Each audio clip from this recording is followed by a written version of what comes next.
There it goes. There we go. It's the live world. Well, welcome again, everyone, to the National Restaurant Consultants Helpful Moment.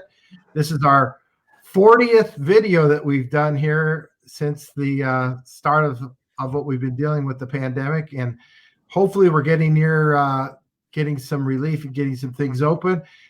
Once again, I'm joined by the president of Top Line Management, Mr. Brian Devine, and CafeFuel, and our featured guest today is the infamous Curtis Corrado from the Corrado Insurance Agency and Farmers Insurance. And Kurt's been insuring restaurateurs in this market and has been in contact with restaurateurs all over the country for lots and lots of years. And he's really an expert on food service and hospitality industry in terms of what goes on with insurance, not just your liability insurance, but all the way from delivery, workers' comp, et cetera. So Kurt, welcome. Thanks joining us today. Infamous equals old, but I'll take it. You're not old, you're infamous. So Kurt, as restaurateurs look to either expand their curbside or delivery and to look at opening and reopening their dining rooms, what are some of the things from the insurance side that they should be thinking about as we approach whatever this new normal is going to be? Yeah. I mean, that's the question that we're asking every day, articles we're reading every day. First thing I would say is protecting your own employees.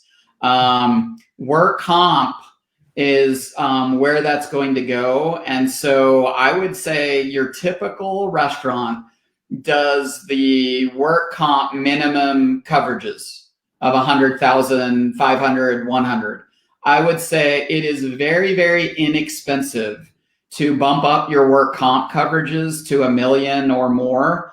I would say one of the first things you want to say to your agent would be, would it be wise for that little bit of a price increase to cover myself with better work comp coverages? So sometimes it's literally 1 to 2% of your premium to go from 100,000 to $1 million, as well as on the general liability side. I mean, it'll be very interesting, and let's just be honest, it's going to play itself out in court.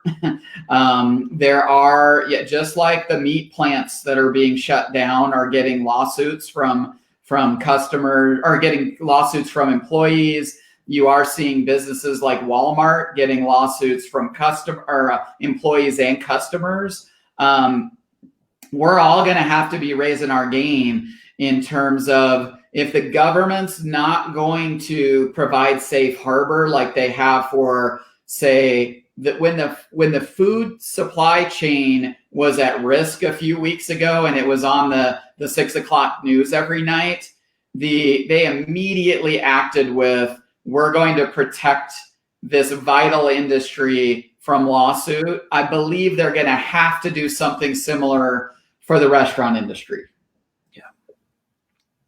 What do you think the new standard of care, in other words, some of the things that, not necessarily tied to the insurance side, but just some of the things that you're seeing as far as PPE, personal protective equipment, et cetera, that you want to maybe address? I'm telling I probably talked to 300 restaurants since this all went down in Denver. I believe it was March 17th, if my brain's working right, because I've been working 7 days a week since it all shut down. And I've been saying, take the CDC, take all the standards that you're reading and raise it up one notch. You've got to do the masks. You've got to do the sanitation. You've got to do the social distancing. We all know the common sense things. I'm talking about, like, even in my own agency, I've taped off the 6 feet. But I believe if you're a restaurateur, get it on your Facebook page, get it on your social media, get it on your website, have it displayed in front of your restaurant that we are going above and beyond the safety protocols that you're seeing on the nightly news. When you walk in my restaurant, it's going to be like 3 levels more safe. It's kind of like the airline industry. 3 weeks ago, I was a little hesitant to fly because all those rumors were out there that the ventilation systems are worse than, you were reading all of these scary things about the ventilation systems in the airline industry. What did the airline industry do? In the last 2 weeks, I've received an email from United, Frontier, Delta, and all they've done is list off our ventilation system is literally hospital level. All of our flight attendants and employees will be in masks. We will be sanitizing. I think they call it fogging, like they're doing the fog sanitizing. Like, so I think the hospitality industry, and if I own a restaurant in Denver or wherever you may be sitting, I'm in 11 states. But clearly most of the restaurants that I insure, hundreds of them, are in the Denver metro area.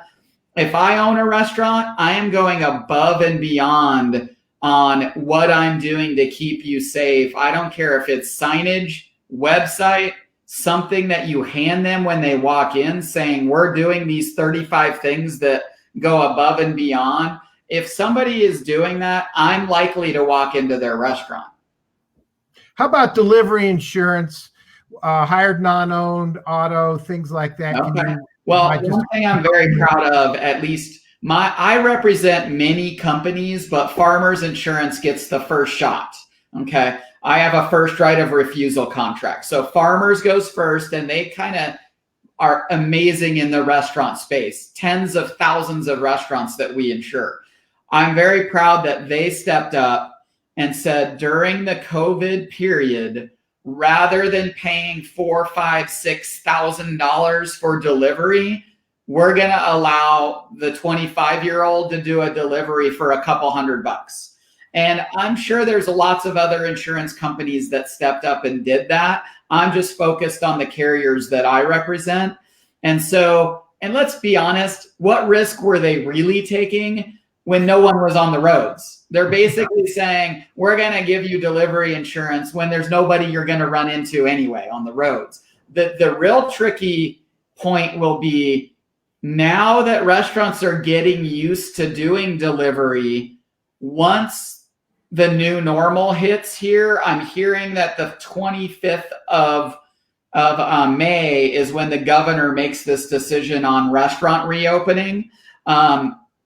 Say it opens with 35% seating capacity, and you're allowed to do X with liquor, and you're allowed to do more patio than you were allowed to do before without waiting 3 months for a permit. So say the new normal looks something like that, you're going to get a lot of restaurants say, I still want to deliver.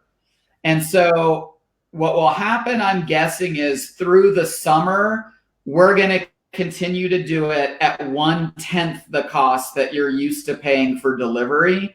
My guess would be come August, September, October, if restaurants are saying, this is going well, I really need this revenue, I'm going to continue to deliver, then it's probably going to be back to $3,000, $4,000, $5,000, $6,000 a year rather than $200 to $300 to put delivery on. Well, that makes sense.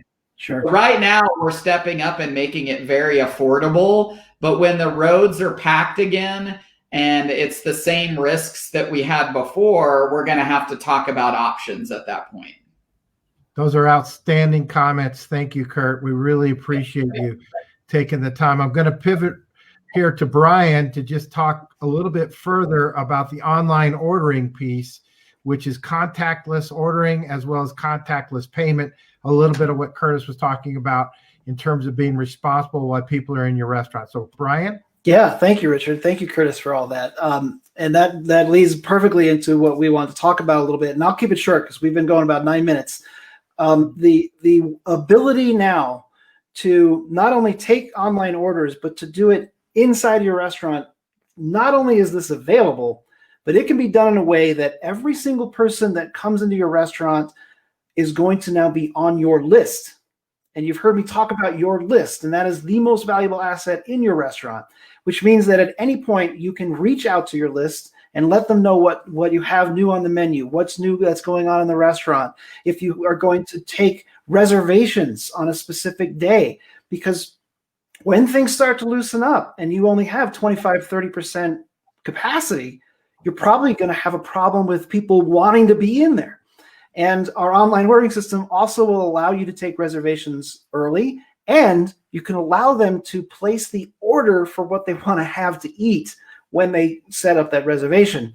And all of this, again, every single person that places an order or wants to talk to a server, doesn't matter what process, we figured out how to make sure that not only can it be touchless, convenient and easy for everyone, no matter what level of technology they're comfortable with, but that it builds your list.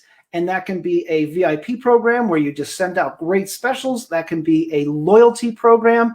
That can be a contest program. All of it is built into the online ordering. So we're very excited about it. Richard and I are going to talk more about it. We're going to get really into the details, but I want you to know it is Thursday.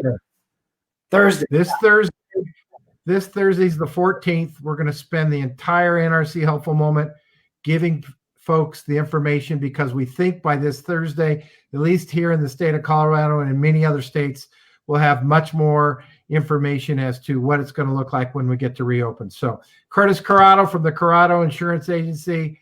Can't thank you enough, Kurt, for being with us. As always, you're a great friend of our industry, and just keep helping everybody, as I know you will. And Brian Devine, as always, thank you. That's it for now. So long for now, everyone. Bye. Bye for now.